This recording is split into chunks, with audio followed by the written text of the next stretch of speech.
Buenas tardes y gracias a los medios de comunicación por atender esta comparecencia. En primer lugar, quisiera dar las gracias a todo el equipo de la embajada en OTAN, a su embajador y a todos aquellos que han contribuido a que también desde España veamos con muy buenos ojos los resultados de esta cumbre, tanto desde el punto de vista de la unidad como del interés general de nuestro país. En primer lugar, por eso, gracias a los servicios diplomáticos, al embajador, ante la OTAN y gracias sobre todo por el buen trabajo en estos meses, porque no han sido solamente horas o días, han sido meses los que venimos trabajando para lograr el acuerdo que ha propiciado la unidad y el éxito de esta cumbre.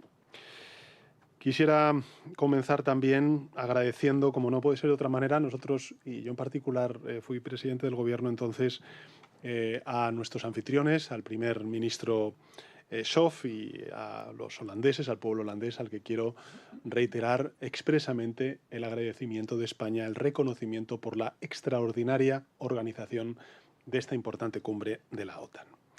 Como saben, acabamos de concluir con éxito una cumbre de la OTAN en la que, de nuevo, creo que hemos lanzado un mensaje muy importante para nuestras sociedades y también, lógicamente, al mundo. Y es que la OTAN está unida y sale de esta cumbre con más fortaleza frente a los desafíos que afronta Europa y, por supuesto, también la relación transatlántica. Vivimos, lo he dicho en muchas ocasiones, aquí los medios de comunicación lo saben porque he reiterado esta afirmación, que es bastante evidente, obvia, también a los ciudadanos que estén siguiendo esta comparecencia. Vivimos tiempos de extraordinaria incertidumbre y complejidad geopolítica, que exigen que organismos multilaterales, como es también la OTAN, se refuerce para garantizar la disuasión y la defensa de sus Estados miembros. Y yo diría que hoy hemos abordado tres cuestiones clave para lograrlo y que me gustaría compartir con la opinión pública española. En primer lugar, lo que hemos acordado es sobre capacidades técnicas y humanas que los aliados tendremos que desarrollar o también adquirir durante los próximos años para fortalecer nuestros instrumentos de disuasión y de defensa colectiva. Por tanto, lo primero y lo más reseñable, lo más importante, es que hemos acordado capacidades técnicas y humanas para hacer frente a los desafíos que, tanto desde el punto de vista de la seguridad como desde el punto de vista de la defensa, los Estados miembros necesitan para los próximos años. España, como saben, está firmemente comprometida con estos objetivos de capacidad. Los va a cumplir en tiempo y forma, como hemos hecho siempre. Y para ello, como saben, y lo presenté ante las Cortes Generales hace ya más de un mes, el Gobierno de España desplegará lo que hemos llamado el Plan Industrial y Tecnológico para la Seguridad y la Defensa, que saben que presentamos el pasado mes de abril, para ser más concretos, que nos fija un objetivo de cumplir con el 2% del Producto Interior Bruto en gasto en seguridad y en defensa en España y, por tanto, nos va a permitir este plan que de forma sostenida y de acuerdo también a los cálculos que hacen el propio Ministerio de Defensa y nuestras Fuerzas Armadas, contar con ese compromiso numérico del 2% del PIB. Un volumen de inversión que siempre hemos defendido, era obligado porque otra administración en el año 2014 asumió ese compromiso en la Cumbre de Gales. España es un país serio que cumple con sus compromisos y, por tanto, aun no habiendo sido presidente entonces, entendía que debíamos llegar a ese 2%. De hecho, como saben, desde el año 2018, que la anterior administración dejó en el 0,9% del Producto Interior Bruto el presupuesto en defensa, no hemos hecho otra cosa que escalarlo hasta llegar a este 2% que tenemos previsto en el año 2025. Estamos hablando de más de un 70%, casi un 70% de aumento en el presupuesto en defensa desde que soy presidente del Gobierno. Por tanto, un volumen de inversión que era necesario, porque somos un país serio y cumplimos con los compromisos de las administraciones anteriores, pero también una inversión que consideramos suficiente, realista y, lo que también es muy importante para España, compatible con nuestro modelo social, con nuestro estado del bienestar, con los compromisos internacionales y multilaterales que son fundamentales también para el desarrollo, la estabilidad y la prosperidad de España, como son todos aquellos vinculados con el desafío medioambiental y, por tanto, la emergencia climática, y además otros compromisos vinculados con el aspecto humanitario de países que, evidentemente, cercanos a los nuestros, están sufriendo graves crisis políticas y graves crisis de desarrollo económico y humanitario. Por tanto, yo creo que es muy importante subrayar este aspecto y decir que hoy en la cumbre de la OTAN, gana España y gana algo muy importante para nuestra sociedad, que es la seguridad y el estado del bienestar.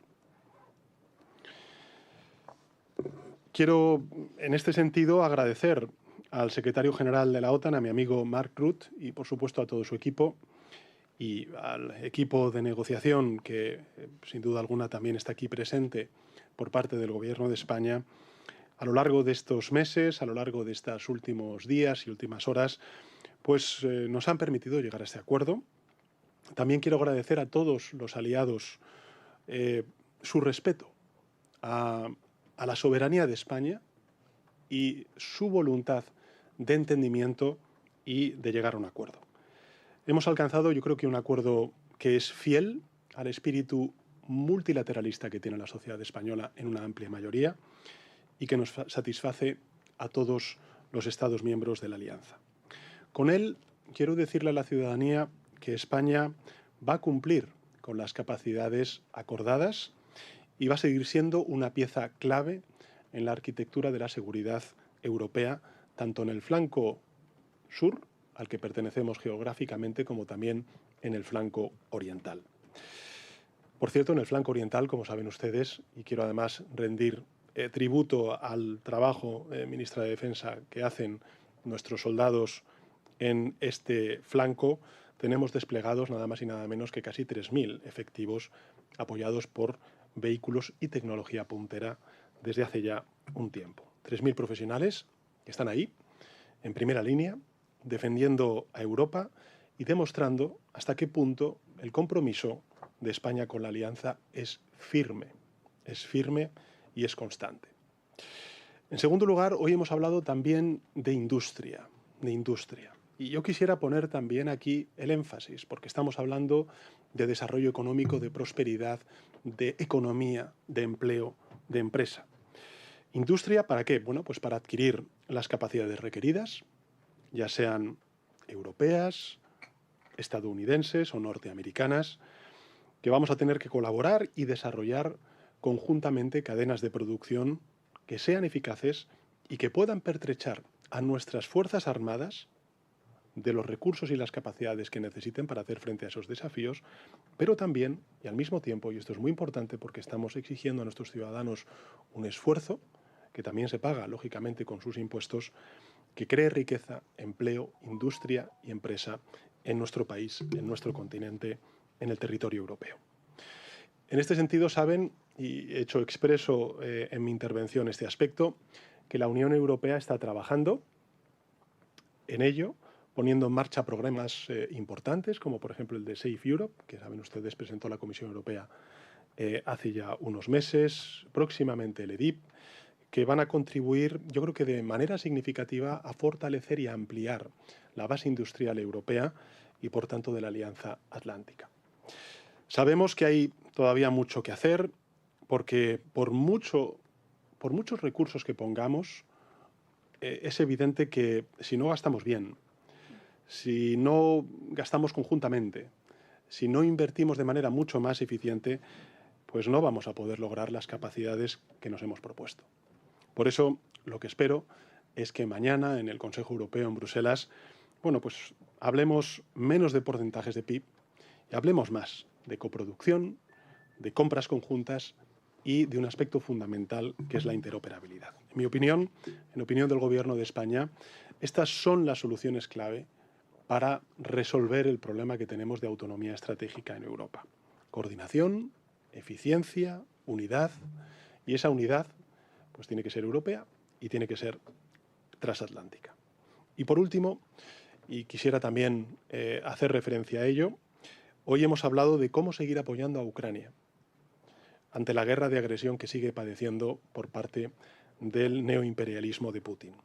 Creo que reforzar y apoyar a Ucrania constituye en este momento una de las mayores y más inmediatas garantías de seguridad cuando estamos hablando de la seguridad transatlántica. Todos queremos que se produzcan unas negociaciones que deben ser honestas, que propicien abrir el camino hacia esa paz justa y duradera cuanto antes, que hemos defendido todos los europeos, en primer lugar los ucranianos, desde que fueron objeto y sufrieron esta cruel invasión por parte de la Armada rusa. Pero mientras eso llega, pues evidentemente debemos seguir apoyando al pueblo ucraniano para que pueda defenderse de la agresión de Putin. Y en este sentido quiero decirles que todos los miembros de la Alianza estamos de acuerdo, y eso creo que también es una gran noticia. Concluyo reiterándoles la satisfacción del Gobierno de España por haber logrado los objetivos que nos habíamos propuesto, por los resultados de esta cumbre. Hemos alcanzado, creo que, importantes acuerdos, preservando la unidad y también la legitimidad de la organización.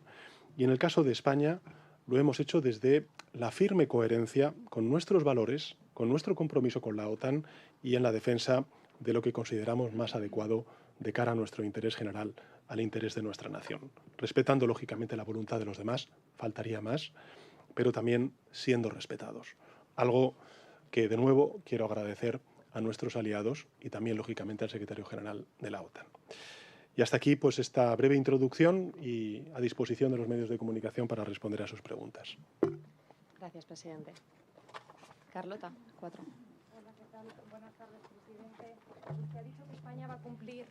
Disculpe, buenas tardes, presidente. Sí. Ha dicho que España va a cumplir en tiempo y forma con los compromisos de capacidades, pero hay algunos aliados y también el secretario general de la OTAN que ponen en duda que con ese 2,1% que usted calculó se pueda hacer. No sé cómo lo vamos a hacer y si usted ha defendido la postura española dentro del plenario. También quería preguntarle por las críticas de Donald Trump a la postura del Gobierno de España en este aumento del gasto en defensa. No sé si ha podido hablar con él cuando se han apagado las cámaras o si él se ha referido a la postura de España.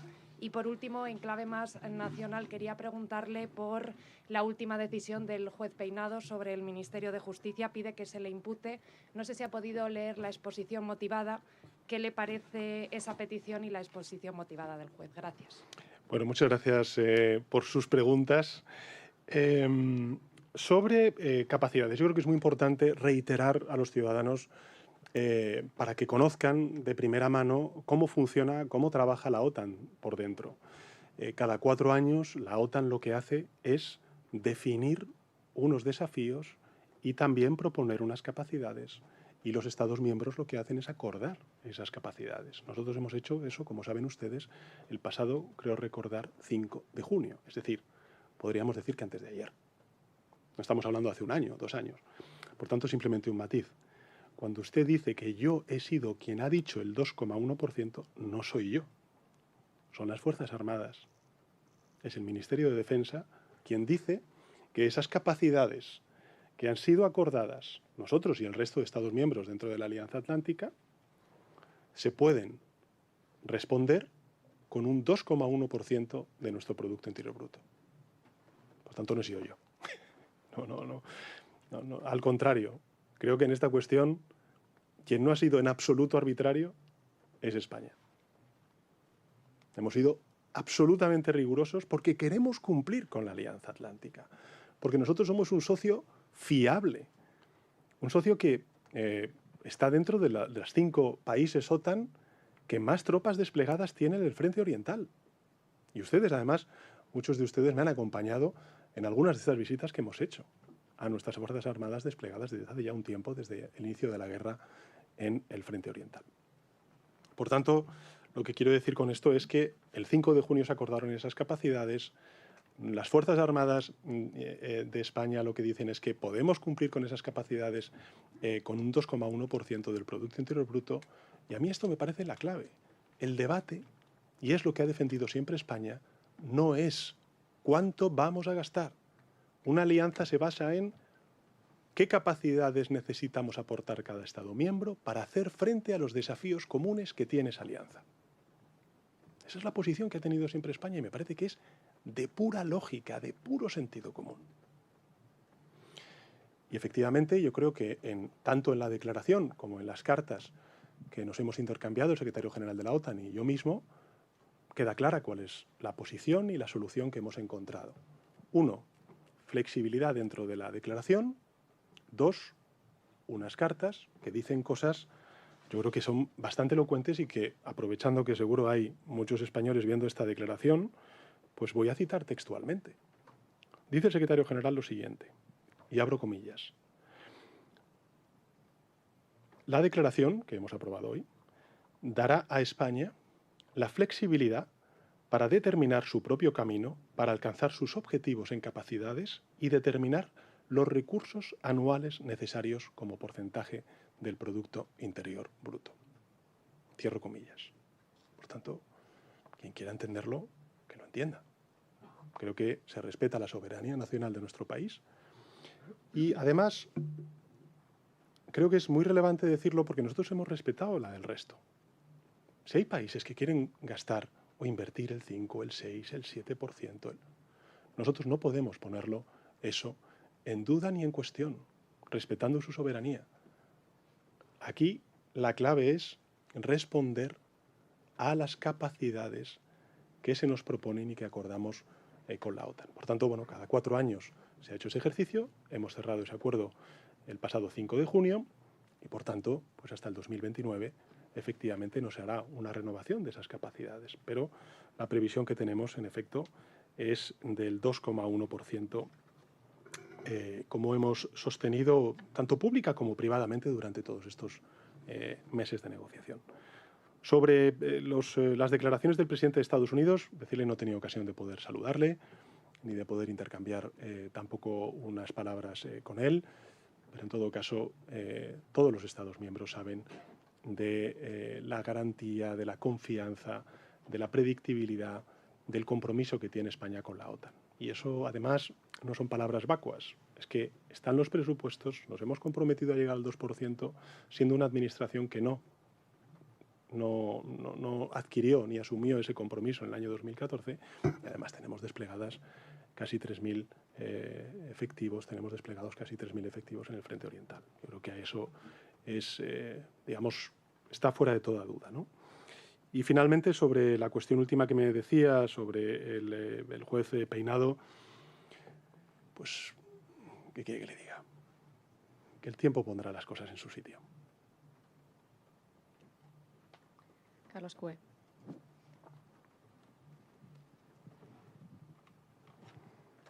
Sí, presidente, España ha tenido mucho protagonismo en esta cumbre, se ha hablado mucho de España. El presidente Trump directamente ha dicho que España era el problema de esta cumbre. ¿Se ha sentido usted aislado en su rechazo al 5%? ¿Por qué no ha conseguido convencer a otros países para que tienen situaciones financieras parecidas para que lo rechazaran? Y lo que le preguntaba a la compañera, ya ha dicho usted que no ha hablado con Trump, le hemos visto con poco contacto también con los demás líderes. ¿Ha sido algo buscado? ¿Usted no quería saludar a Trump o ha sido algo casual? Luego, sobre preguntas de cuestiones nacionales, hemos visto esta semana imágenes muy duras. Hemos visto a la Guardia Civil entrando en la sede de Ferraz, sus 2 secretarios de organización declarando en el Supremo por corrupción y sus socios, sobre todo la pregunta relevante, sus socios dicen que lo que ha hecho no es suficiente, que algunos dan incluso por muerta la legislatura. ¿Tiene usted mayoría en este momento, presidente? ¿Qué va a hacer para recuperarla? Y por último, se acaba de aprobar, por eso le pregunto, la amnistía ya está avalada por el Constitucional. ¿Se va a reunir ahora con Puigdemont? Muchas gracias. ¿Cómo pasamos pantallas, Carlos? ¿Cómo pasamos pantallas de una manera tan rápida? A ver, yo creo que sobre la última de las preguntas, mire, siempre dijimos, y hay que recordar a la ciudadanía, la ley de amnistía fue una ley que partió del Poder Legislativo, no del Poder Ejecutivo. Esto es muy importante, muy importante. Partió del Poder Legislativo y no del Poder Ejecutivo. Puede parecer un matiz, pero no es un matiz. Es muy relevante a la hora de desarrollar lo que les voy a decir. Nosotros siempre dijimos que esta era una ley que iba a ser plenamente constitucional. Plenamente constitucional. Hubo legítimamente grupos parlamentarios, gobiernos autonómicos, organizaciones de todo tipo, que en un Estado democrático como el nuestro han tenido todo el derecho, todas las garantías para poder recurrir ante las instancias que quisieran. también ante el Tribunal Constitucional. Y el Tribunal Constitucional lo que ha hecho, después de mucho debate, de mucho dime y direte, tanto en el Congreso de los Diputados como posteriormente en los recursos, en los medios de comunicación, en los debates, en las tertulias, el Tribunal Constitucional, según hemos conocido hoy, ha fallado y ha dicho que es constitucional la ley de amnistía que salió del Poder Legislativo, es decir, del Congreso de los Diputados, de las Cortes Generales, en definitiva. Esa es la primera de las valoraciones. A mí me parece que es muy importante, es muy saludable que después de 2 años de debate, los ciudadanos sepan que el Tribunal Constitucional ha tenido en cuenta todos esos recursos, ha valorado la constitucionalidad de esta norma. En segundo lugar, la política. En muchas ocasiones lo hemos dicho, yo como jefe de la oposición, posteriormente como presidente del gobierno, la sociedad española heredó una crisis constitucional como probablemente no habíamos tenido en los últimos 45 años de nuestra historia democrática. Con líderes independentistas pues, presos, otros fugados, una sociedad rota, emocionalmente quebrada, confrontada y que nada más y nada menos representa pues, un 18, un 20% del Producto Interior Bruto de nuestro país. Una crisis constitucional de enormes proporciones. Y la política ha ido superando todos esos obstáculos y ha ido encontrando, gracias a la democracia, la solución a una crisis que tuvo su momento más, digamos, álgido en el año 2017, pero que viene larvándose desde el año 2010. Estamos en el año 2025. Las sociedades tienen que mirar hacia adelante, no pueden mirar hacia atrás, no pueden quedarse cautivas del pasado. Tienen que progresar, tienen que avanzar. Y la política, por tanto, se reivindica también con esta sentencia como un instrumento fundamental para la transformación y para la convivencia y la coexistencia pacífica de ciudadanos y de territorios. Y finalmente, yo soy muy consciente de los ataques que estamos recibiendo, de los ataques que está recibiendo el Gobierno de España, también por esto. Y quiero decirle a la ciudadanía española que, aun siendo conscientes de todos estos ataques que estamos recibiendo, hoy se ha demostrado que todos estos esfuerzos, y pese a todos estos ataques, merece la pena. Merece la pena. Luego, 2. España siempre es la solución, Carlos. Nunca es el problema. Nosotros aportamos soluciones. Defendemos con convicción nuestras posiciones. Y creo que además son compartidas por la mayoría social de nuestro país. Estamos hablando de que si hubiéramos aceptado lo que se había propuesto, España tendría que destinar de aquí al año 2035 más de 300.000 millones de euros. ¿De dónde salen esos recursos? ¿De más impuestos a la ciudadanía? ¿De recortes en el sistema de educación, de sanidad, de pensiones? Cuando yo escucho al jefe de la oposición y a la oposición criticar la postura que ha tenido el Gobierno de España, me queda claro que si hoy hubiera otro presidente del Gobierno, aquí, hoy España habría firmado el 5% del Producto Interior Bruto en defensa. Y eso sería un absoluto error para España. Y nosotros no lo hemos hecho. Nosotros no lo hemos hecho. Nosotros hemos decidido ir por el camino, la vía de las capacidades. Y eso es un camino soberano, respetuoso con el resto de aliados, pero evidentemente comprometido con las capacidades necesarias para poder lograr esa respuesta eficaz a los desafíos que tengamos por delante. Y por último, pues ha sido casual. No ha sido casualidad de que no haya podido saludarle. Y sobre la última de las cuestiones, decirle, mire, nosotros, o la penúltima de sus cuestiones, pues han sido unas cuantas preguntas, nosotros hemos actuado con contundencia. La corrupción nos abochorna, nos avergüenza. Este es un gobierno limpio, este es un gobierno que ha trabajado durante 7 años en situaciones absolutamente inéditas, y hemos dado lo mejor de nosotros mismos para garantizar la prosperidad, la cohesión y el bienestar de los ciudadanos, en circunstancias extraordinariamente adversas de un gobierno de coalición en minoría parlamentaria, negociando, trabajando constantemente, sacando día a día las cosas. A mí me avergüenzan esos casos de corrupción, pero al mismo tiempo digo, hemos sido implacables, hemos respondido. Y ojalá otros partidos políticos, ante casos con sentencias o con indicios aún más firmes de los que estamos viendo, hicieran lo propio. Usted hacía referencia antes, efectivamente, a la entrada de la UCO en Ferraz. Entraron, grabaron el dispositivo de Santos Cerdán. Otras entradas que hubo, en este caso en la calle Génova, lo que se encontraron fueron ordenadores destruidos a martillazos. Esa es la gran diferencia. Este es el tiempo de la justicia y, desde luego, el Gobierno de España colabora con la justicia como no podía ser de otra manera. ¿Y tiene mayoría, perdón? Sí, hombre, si no, no estaría aquí. Pero es que son muchas preguntas, entonces me olvidan algunas. Enrique, Cadena SER. Sí, buenas tardes, presidente. Sí. En la declaración se habla... Sí, buenas tardes, presidente.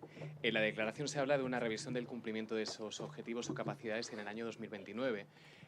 Ahora mismo España gastará el 2,1%, entiende que va a cumplir esos objetivos a pesar de que el secretario general discrepa, entiende que debería destinar un 3,5%.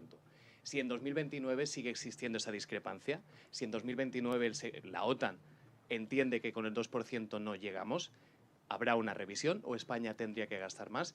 Y en segundo lugar, quería preguntarle por el tono, no tanto de Donald Trump, sino del secretario general de la OTAN, de Mark Rutte, con respecto a Trump. El tono, no sé si adulador, pero bueno, al menos muy casi que lo ha presentado como el artífice, ¿no? O el artífice de que el resto de aliados hayan tenido que gastar, se hayan tenido que comprometer a gastar más en defensa. Pero le quería preguntar por el tono y por el tono de los mensajes que publicó ayer Trump, unos mensajes originalmente privados. Pero me resultaría muy interesante saber su opinión sobre el tono de Mark Rutte con respecto a Donald Trump. Muchas gracias. Bueno, muchas gracias.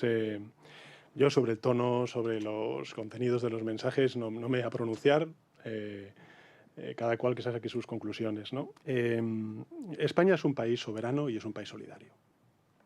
Somos un país comprometido con la OTAN, creo que somos un país comprometido con el multilateralismo, hemos llegado a un acuerdo, ha sido complejo, ha sido difícil, pero hemos salvaguardado el interés nacional de España y también la unidad de los aliados. Dos, lo he dicho antes, cada 4 años efectivamente se hace ese ejercicio, pero creo recordar, ministra, que ese compromiso se extiende más allá del 2029. Las capacidades, los acuerdos que hemos alcanzado se extienden más allá de 2029.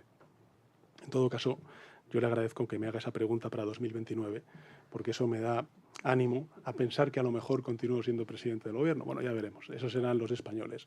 Pero lo que sí que quiero decirle es que mientras esta posición se mantenga, nosotros, pues evidentemente, estaremos firmes en nuestra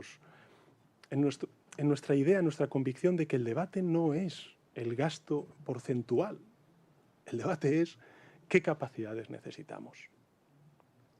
E insisto, las capacidades que necesitamos no solamente están dirigidas al flanco este, también están dirigidas al flanco sur.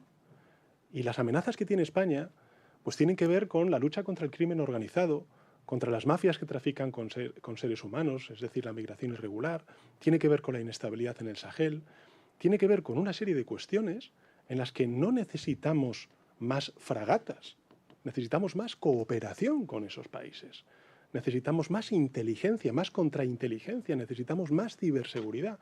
No necesitamos quizá tanta defensa, y sí defensa y seguridad. Pero eso no significa que haya países en el flanco oriental que evidentemente tengan una amenaza mucho más, militar, como es en este caso la guerra de Putin en Ucrania. Por tanto, creo que el equilibrio es ese, ¿no? El equilibrio es el que la geopolítica de la Alianza Atlántica incorpora todos los ángulos de todos los países que componen esa Alianza Atlántica, esa OTAN, ¿no? Y eso es lo que ha defendido siempre España, ser solidaria con los países del flanco oriental, 3.000 efectivos desplegados, y que también sean empáticos con otra realidad que es distinta a la suya, pero igual de importante a la hora de garantizar la seguridad de nuestra sociedad, en este caso de España y del conjunto de Europa. Mire, yo, desde que soy presidente del Gobierno, con una economía además que crecía, porque al final estamos hablando de un cociente. Si habláramos en términos absolutos, el presupuesto incluso sería mucho más elocuente, el número, hemos aumentado en casi un 70% el presupuesto en defensa. Entonces, también hay una capacidad de absorción que tienen nuestras Fuerzas Armadas, nuestra propia industria, a la cual nosotros no podemos permanecer ajenos. Y esto me parece que es clave. Y de nuevo, sobre el 3,5, 2,1, he respondido antes con la reflexión que he hecho sobre el 2029 y más allá. Una última pregunta. Sí, va a haber otra rueda de prensa en Bruselas pasado mañana, ¿no? Paula Colpisa, por favor. ¿Qué tal, presidente?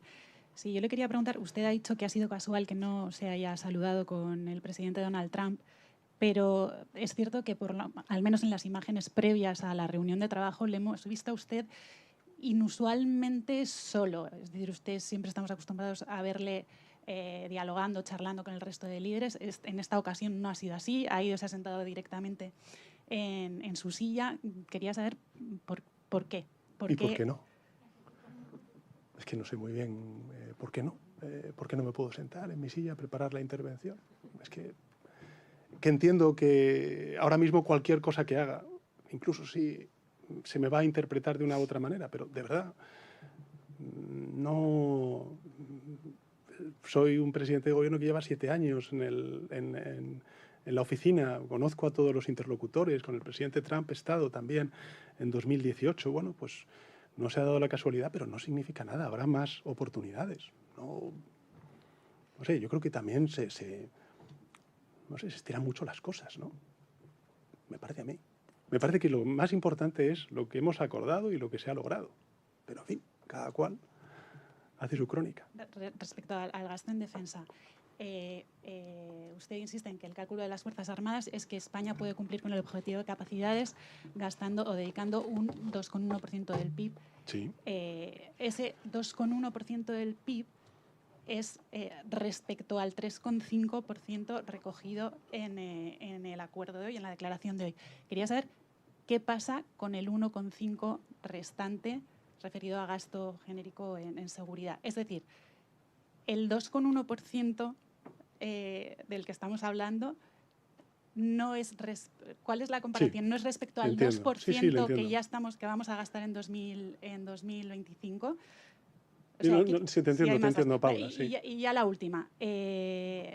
Bueno, usted dijo en su última declaración en Ferraz, después de la dimisión de Santos Cerdán, que sería irresponsable convocar elecciones porque sería poner las riendas del país en manos de la derecha y la ultraderecha. Quería saber si eso significa que usted asume que ha perdido la mayoría social y, por otro lado, acaba de decir que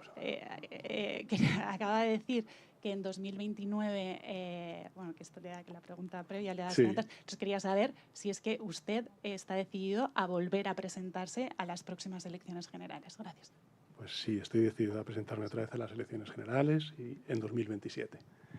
Y respecto a la primera pregunta, le entiendo lo que quiere decir. Ese 2,1%, lo he dicho antes en mi primera intervención, es un presupuesto sostenido que vamos a mantener, por tanto, a lo largo del tiempo para cumplir con esas capacidades y, efectivamente, incluye tanto el 3,5% como el 1,5%. No sé si me explico claramente. Bueno, muchas gracias. Yo creo que nos vamos a ver en un ratín en Bruselas. Lo que sí podemos saltarnos es el doorstep, ¿no? Mañana. Bueno, buenas tardes y buen viaje. Pedro Sánchez, no te rindes, te queremos.